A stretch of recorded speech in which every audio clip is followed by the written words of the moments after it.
Good. Magandang tanghali.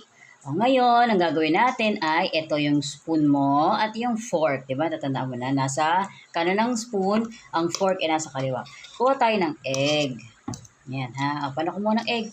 Kuha natin yung egg. Ganito ang paggamit ng tinidor, ng fork. Tutusukin mo to, seed. Tutusukin mo yung itlog. Sige nga, isubo mo nga itong itlog. O, yan, ganyan. Tapos, ang spoon naman, Zid, ganito ang gamit ng spoon.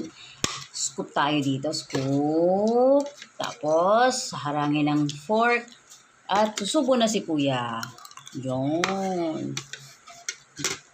Good job. O, sige, inom ka ng tubig, ha. O, ito naman, Sid, pag kuha ng tubig. O, inom ka nga ng tubig. Ay, ng juice. O, get cup muna, get cup. Get your cup. Ay, uminom na tubig.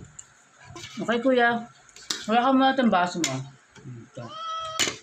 Get your cup muna, get cup.